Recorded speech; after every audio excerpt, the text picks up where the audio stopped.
Hi there. I'm so glad you're here.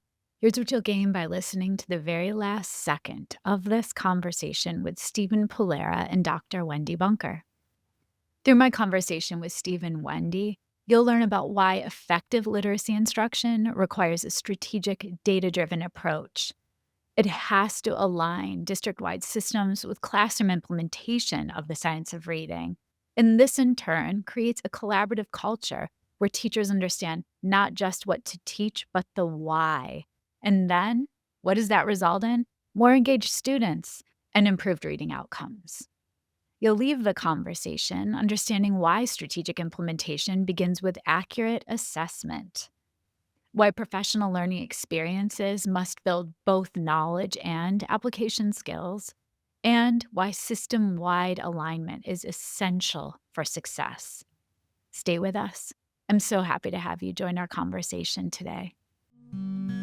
This is Solutions Coaching and Teaching Strategies, the podcast that extends education beyond the classroom. A show that offers educators and caregivers strategies to try right away and ensure every student receives the inspiration and support they need to thrive.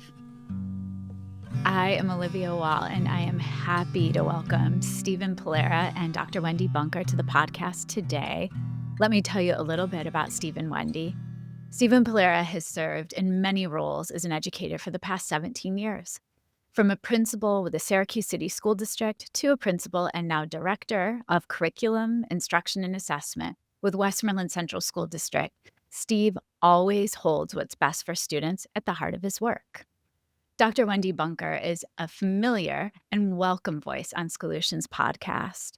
Over the last 9 years, she served Westmoreland Central School District, supporting K through 6 reading teachers, and most recently, supporting K to 12 teachers with a district-wide Understanding by Design initiative. Steve and Wendy, I reached out to both of you after reading your fantastic article. It was published recently with the School Administrators Association of New York State in Vanguard, and this piece is entitled District-Wide and School-Based Implementation. Welcome, both of you. I'm so happy to have you share your process, share your research, and your thinking around this approach.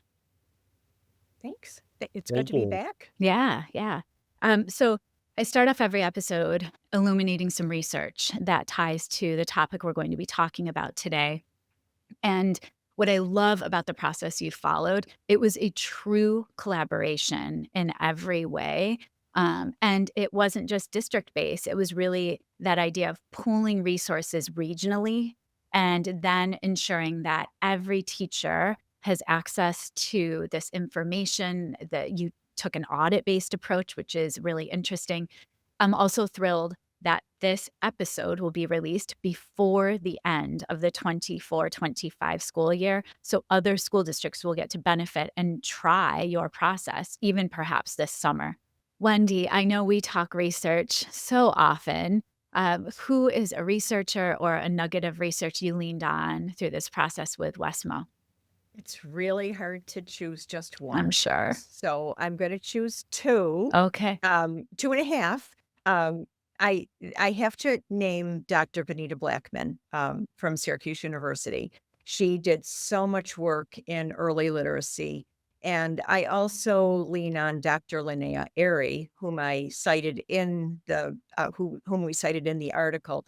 Um, in the work that I do in all schools, I also rely on John Hattie's work, for implementation, for thinking about teachers and students and teaching, that whole visible learning series, especially the, visible learning for teachers.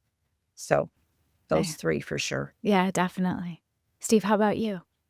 So I think recently I've been revisiting Bowman and Deal's four frames of leadership.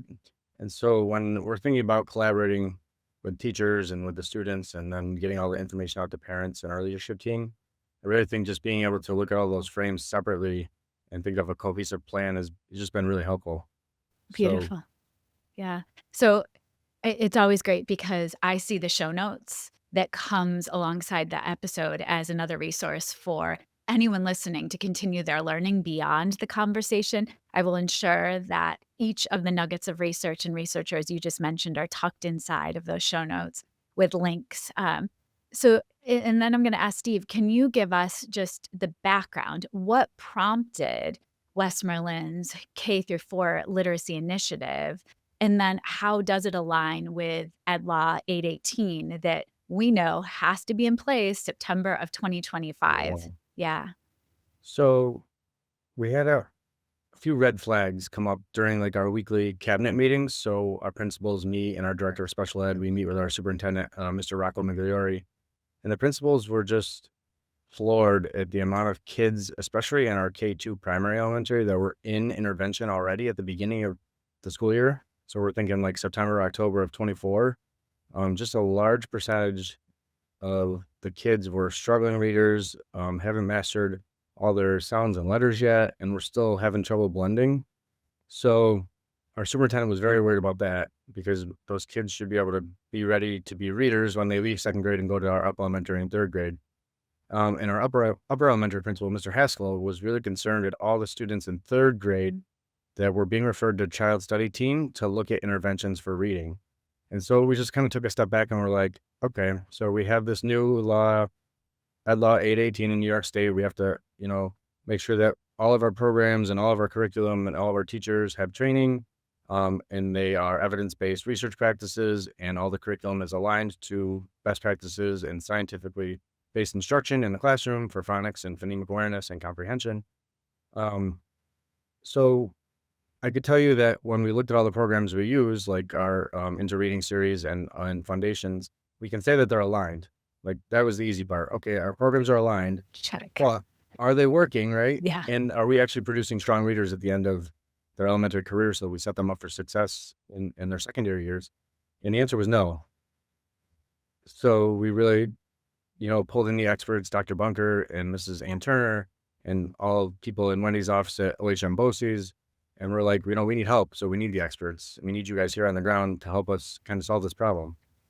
Not only does it take humility to know when you don't know and when you need help, but it also takes, I would say, really intelligent leadership to know who to reach out to, because you reached out to some pretty big names in the field. And Wendy, you are my go-to human when it comes to science of reading, when it comes to frameworks that I really need to have explicit, very clear explanation around.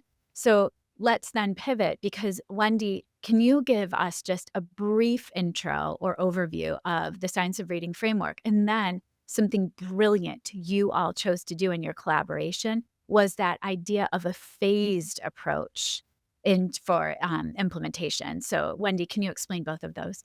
Sure. So the science of reading really is based on 50 years of research. And way back in the 80s, two researchers, Goff and Tunmer, devised the simple view of reading. And that's really where it's all based. And I won't go into the details. It's easy to look it up on Google. So the simple view of reading then set the stage for a more developed understanding of the components that comprise reading and reading comprehension. And so Hollis Scarborough developed a Scarborough's rope, is what they call it. And that has, it's kind of like a rope, and all the strands of the rope each designate a different component that our brains use as they read. Dr. Linnea Airy set 4 different phases for early literacy development. And from that came the idea, the understanding between her research and a lot of brain research about what our brains do. And our brains orthographically map language. And that's print, it's meaning, it's sound, it's spelling, and the way we use those words. And so our brains are these terrific engines of ability to do this work.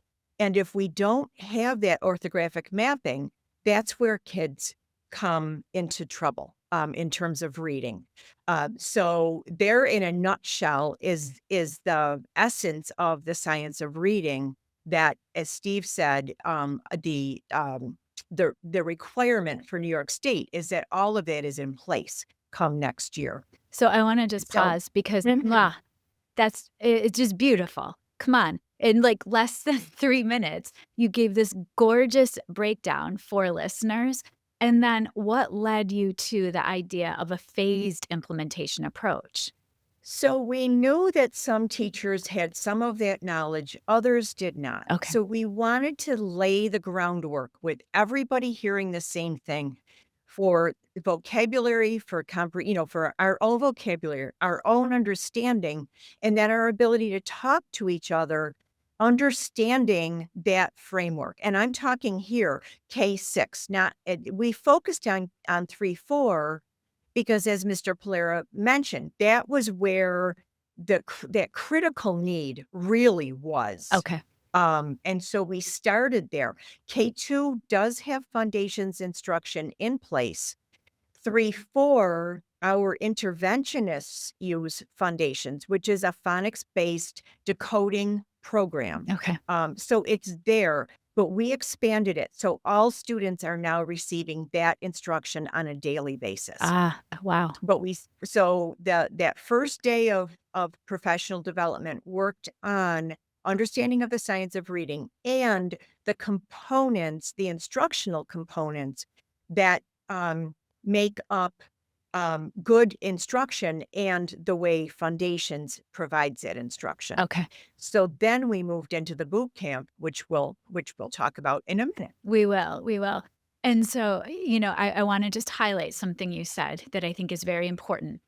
This work has to be so strategically done. If it's just this big, broad stroke and a lot of wishful thinking, we get nowhere. I always say it's like running on a treadmill of ice. It's not a pleasant experience. And so the fact that you targeted and used data to say, wait a second, we're really concerned about 3rd and 4th grade. And we know where K-2 stands. And as a side note, I just have to let both of you know, I have had educators that are working and serving as teachers in Westmo reach out to me on different social media to share how excited they are about this work because I've worked with them in other school districts. And so just to let you know, that's happening in the background of goodness. But let's shift then, because how did that idea of a classroom audit process happen? Wendy, we've talked about audits before. That's one of your many skill sets. But Steve, let's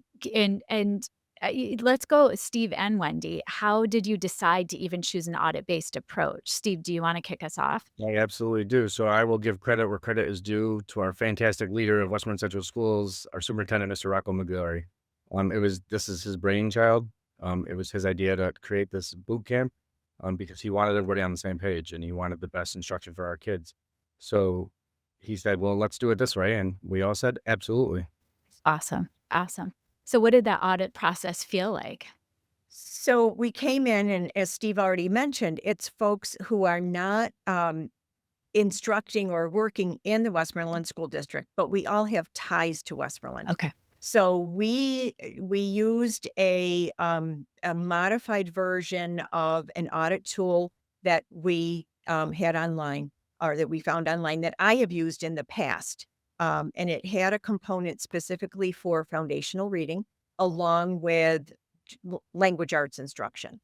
So we went into the classrooms. We sat for half an hour to an hour during the Foundations instruction, during language arts instruction, captured our notes, came back together, and shared what we had found.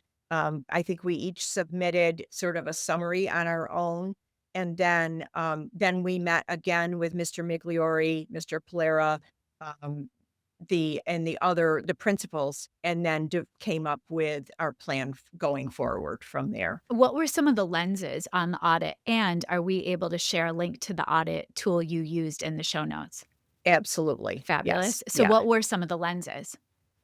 So so before we did the actual audit, we did do a calibration with the tool as well. So I brought everybody together and we did a calibration, which was fun actually. It was a great experience. We watched some great video lessons and then just Awesome. kind of calibrated our notes, and so we were experts at the tool. Um, so we had a couple different lenses. We have a retired school administrator who was an assistant superintendent for curriculum instruction help us. Two of our own instructional coaches that are doing all of our in-house PD were there to help us. Dr. Bunker's expertise. Mrs. Ann Turner, who also works at OHM BOCES, who is a guru in literacy as well. Cheers. Myself and the principals, which Wow. are obviously experts in their own building, and they know their teachers. So it was a good mix of everybody. Yeah, and then how are teachers primed before this happens? Because I know as a teacher myself and now as a coach and consultant, it can be really scary to have that number of people walking through rooms, especially if they're going to hang out for a half hour. So I'm so thankful that we have started this instructional coaching work. Probably we're in year 4 now. So we really truly and must want to have an open door policy. So I think they're used to having that many people in there watching them be experts in their classroom, because we're spending that time with our own teachers to make sure they're learning best practices all the time. So it wasn't as uncomfortable as I thought it was going to be for them, because they're so used to having people in there all the time. And the kids were rock stars. I mean, they look at you and they ask questions and they want you to interact with them. So they loved having us in there too. And it sounds like it's being framed. I appreciate the word you're using, calibration, because the world right now is so polarized in many different arenas. And that idea of calibration, I recently interviewed Dr. Hasten Moon, and she pointed out that even if we're on very different edges of a topic with our perspectives, we have to find something to calibrate around to move forward. And I said to her, my calibration point, it's always kids. Because if we have kids at the heart of what we're doing, then we can always calibrate around that. And then all the messy complexities and nuances of this work, that can be living in the gray area, but our calibration is around children. So I think that's important. And then I know here's the other big gift that you created in this collaboration. It is that idea of a boot camp, but what other professional learning experiences did you use the data to then craft moving forward? Wendy, do you want to tackle that? Sure. So after the audit, after we had the conversation, and we had the day with the science of reading, we brought third and fourth grade teachers back together. We have teachers who teach reading, teachers who teach writing, special education teachers, and we spent 4 days together. Wow. So the first day was I gave them a little quiz on the 6-syllable types, and we reviewed. They had been given a couple of chapters in Dr. David Kilpatrick's book, Equipped for Reading Success, to read specifically about orthographic mapping. So we reviewed those, and then we dug into student data. We had we had benchmark assessments, and we had some screening data that we looked at together. And we had the teachers basically saying, what they saw and what their students needed Okay. and where we went next. And then, Steve, you want to pick it up from there? Absolutely. So after we looked at the screening data, I felt like this huge sigh of relief. I was like, okay, we're in a better spot than we actually thought we were, right? But they still need explicit phonics instruction. So we looked at a couple different rollouts. So all of our kids in grades 3 and 4 had already received Foundations level K1 and 2. Yes. So we were like, okay, where do we start? So we used the data from the phonics screener and Dr. Bunker's expertise, and we looked at, the scope and sequence of each level 1 and level 2. And we're like, okay, our kids have mastered this skill. Let's start right here. So grade 3, we started in, unit 16, I think. And then grade 4 was a little different. We started towards the end. We reviewed level 2, and then we're going to start level 3 Foundations now, with a 2-year plan, right? So our third and fourth graders this year are finishing level 2, which is a reteaching because they've already had it. But then next year in 25-26, third grade and fourth grade will get level 3, which is going to be fantastic. And then the following year, we're going to keep level 3 in grade 3. So that'll be 26-27. so that from 26, 27, and beyond, all of our third graders will get level 3 phonics instruction every day. So you just did two things that I don't know if you know how amazing they are. So one of them is you're planning long term. This is not a day by day slog. This is not a month by month. So you're planning future Mhm. hopes and dreams for our children. The other piece that I just am going, yes, with a big heart, is because Wendy and I have talked in the past around just in time intervention versus just in case. So this is something I've been studying recently. And that idea of just in time, you are using current research to tell you assets that children have. This is their strengths. This is where they are in their current learning. And then just in time, this is what they need right now. It is not just in case of everything in the kitchen sink, just like we're going to proactively do this just in case. So you're strategic and being so precise in how you are choosing to tailor the way you're moving forward with for each child is spectacular. So I have to just call that out. Um, and then I start to have a panic attack for you, not for myself, around logistics because scheduling and staffing, everything you just described, holy cow. It changes So everything. Yeah. it does. So what adjustments have you had to make? So we'll start in the primary elementary. Okay. So we had our reading specialist pulling out small groups, based on skills that the kids were lacking that they needed to work on. So we paused all of that and took our reading specialist with 2 other teaching assistants, and rolled out a high dosage tutoring model. And I'm gonna go thank Dr. Benita Blackman again because we're using the Road to Reading for that. So all 3 of them are doing small group, 2-on-1 or 1-on-1 interventions with all grades 1 and 2. Any kid that was screened from the screener that we gave is getting 1-on-1 20-minute high dosage tutoring every day. In 3 and 4, it looked a little different. We took our reading specialist and we put her in the classroom, so she's co-teaching with our 3rd and 4th grade teachers. And that model is going well. Sometimes it's one teach, one assist. Sometimes it's parallel teaching. So they're using all 6 models of co-teaching, which is great. And she's an expert in her own. So she has really taken the planning underway to help those new teachers in really looking at the ELA block and saying, all right, we're going to do this phonics lesson today. And then here's where it needs to go when you read the story. Here's what the kids need to look for. Here's how they can practice when they're reading independently. Here's what we're going to do in small groups. And Dr. Bunker's been part of that planning as well with our 2 instructional coaches. So it's been really still a team effort moving forward.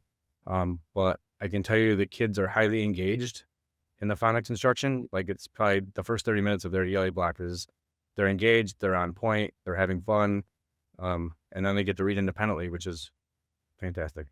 It feels like as a teacher, I would be so committed to this initiative because even though it's all hands on deck, so we hear the term top down sometimes, this is every layer of the system involved. And so even though there's a sense of urgency, as a teacher, I would feel agency to ensure that I'm in this to win it. And then if you are excited, if you're engaged because of that calibrated learning experience that's being offered, the kids are going to be excited. Mhm. They're going to be jazzed, right? So, Wendy, what specific classroom activities? Steve, you just alluded to some, but what other activities are you seeing really hit with kids and teachers, phonemic awareness wise, as well as phonics skills wise?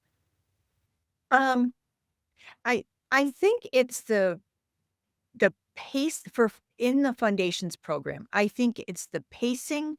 I think it's that explicit instruction. Teachers are telling kids, this is the rule for, for any spelling pattern or the articulation. These are the things that your mouth does when you pronounce when you pronounce the sound b as opposed to, so it's informing kids and helping them use their brains. Yeah. They're curious and they're problem solving. Mhm. They're not just sponges. They're actively engaged. And it's offering them the why, I would say even more. Absolutely. And that's what I feel has been missing. We always have the pendulum is swinging, too much of something, not enough of others in education. But this feels like such a tailored approach. And because the teachers, themselves understand the why behind the skills and the activities. It doesn't just become this drone of going through a manual. You can not go off script, but you can make that script a whole lot more joyous if you Yeah. understand the thinking behind it, right? Exactly. So let's end this conversation feeling that joy. What improvements have you seen so far in the data? Personally, I mean, I don't know if you know this. So my son is in third grade in Westmoreland schools, and so like just the joy of reading back in his daily life, I think has been a huge success for me. When I look at the data, I don't know if I can say our kids had mastered these skills that they didn't have in September, October yet. Yeah. I think we'll be there as soon as we get our state test scores back and we finish the foundations and look at all the assessments and actually collect more data. Yeah. I think we'll be able to see that we moved a mountain. But just the joy that kids have right now, being able to read independently and choose books at their own levels, and just it's nice to see them smile when they actually go to English now. That's lovely. And I would say too, this is definitely going to require a follow-up conversation with all of us. So I wanted to make sure this will release before the end of the year because you have so much brilliance to share. And then, maybe we set a date for once those scores are out or once you have an update so listeners can say, hey, here's what I tried.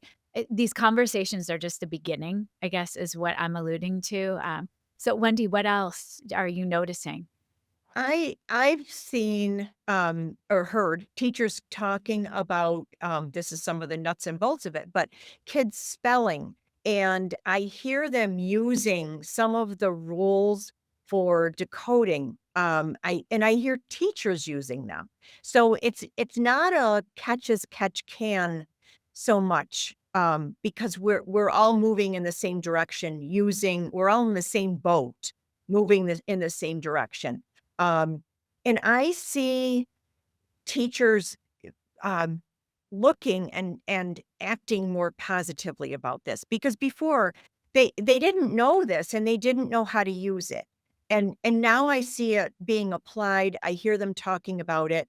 Um, and the reading specialist who knew all of this is just she's a critical piece of what's going on. So I love the fact that these teachers are really working together Yes, in this initiative. I love it too. And I think that's the best part of it.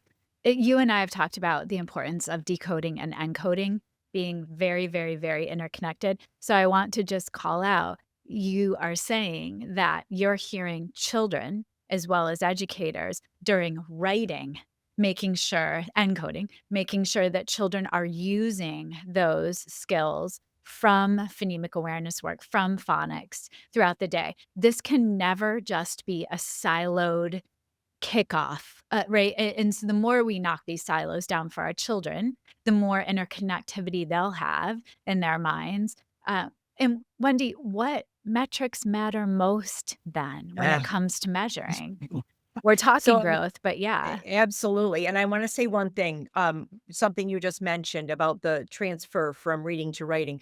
That would not have happened if the district had not brought both reading and writing teachers in for day one. yes, And for the boot camp. That made all the difference in the world. Um, so the metrics we're using, we have Foundations has unit tests. So we use those. We use Dibbles 3 times a year.